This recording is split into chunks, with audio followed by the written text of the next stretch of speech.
Hello everyone. বলেছিলাম এবার দেশের সব দিন যেভাবে হ্যালো এভরিওয়ান। শ্বশুরমশাই কাজের পরের দিনই আমরা চলে গিয়েছিলাম আমার দেশের বাড়ি ভোলাতে। তো আগে যেতে হতো লঞ্চে, 4 ঘন্টা টাইম লাগতো। আর এই 4 ঘন্টা জার্নিটা আমরা শুধুমাত্র 40 মিনিটে পার করলাম। নদীর ঘাটে এসে ওখান থেকে একটা স্পিড বোট ভাড়া করলাম, 2700 টাকা নিল বাংলাদেশি টাকায়। তো আমি গিয়েছিলাম, আমার বর, আমার ছেলে মেয়ে, আর সাথে গিয়েছিল আমার বোন আর বোনের বর। এই দেখো স্পিড বোটে আমরা যাচ্ছি, বর আবার ভিডিও করছে। তো 40 মিনিটে আমরা নেমে গেলাম ভোলা। ওখানে নেমে ওখানে নদীর ঘাটে একটা ছোট্ট হোটেল ছিল, ওখানে একটুখানি ব্রেকফাস্ট করে নিলাম। তারপর আমার ভাই এসেছিলো, কাকাতো ভাই, দূর সম্পর্কের আর কি, আমাদের ঘাটে নিতে। তো ওখান থেকে সোজা চলে গিয়েছিলাম আমাদের বাড়ি। মানে ও না গেলে আমি হয়তো কিছুই চিনতে পারতাম না। এত সব ডেভেলপ হয়ে গেছে, এত উন্নত হয়ে গেছে, কিচ্ছু চিনতে পারতাম না।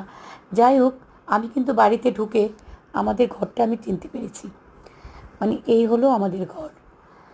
পুরো ভগ্নদশা ঘরের, এখন আর কেউ থাকে না। এই ঘরে আমাদের অনেক স্মৃতি, 4 ভাই বোন, বাবা মা নিয়ে আমরা ভীষণ সুখে ছিলাম এই ঘরটাতে। তো বাড়িতে ঢুকে মনটা ভীষণ খারাপ হয়ে গেছে। কত যে স্মৃতি ভেসে উঠলো মনের খাতায়, কি বলবো। তারপর যাই হোক, মনটা খারাপ লাগছিল, তাড়াতাড়ি বেরিয়ে চলে এলাম। এসে এই দেখো, এটা আমার ছিল প্রাথমিক বিদ্যালয়। এখানে আমি পড়েছি ক্লাস 1 থেকে 5 অবধি। স্কুলটার নাম ছিল অবৈতনিক প্রাইমারি স্কুল। তো বলেইছিলাম ছেলে মেয়েকে আমার স্কুল কলেজ দেখাবো।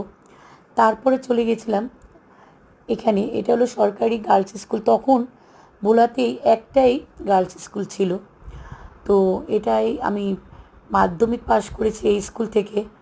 তো এখানে নিয়ে গিয়েছিলাম আমার ছেলে মেয়েকে, ওরাও খুব খুশি হয়েছিল। মার স্কুল, মার কলেজ সব দেখে। স্কুল চলছিল না সেদিন, বন্ধই ছিল, যার জন্য আমি ঢুকতে পেরেছিলাম। দেখো, ছেলে মেয়েকে নিয়ে একটা ছবিও তুলে নিয়েছি স্কুলে। তারপরে চলে গিয়েছিলাম আমি আমার কলেজে। এটাও একটাই তখন ভোলাতে কলেজ ছিল, সরকারি কলেজ। আর এই কলেজটার মানে যার নামে ছিল উনি হলেন শেখ মুজিবের ওয়াইফ। আমাদের কলেজের নামটা ছিল শেখ ফাজিলতুন্নেসা মহিলা কলেজ। তারপর ওখান থেকে চলে এসেছিলাম আমার বাবারই এক বন্ধুর বাড়ি। উনি ছিলেন মুসলিম, ইউনুস চাচা। ওনার সাথে দেখা করে আমরা আবার রওনা হলাম।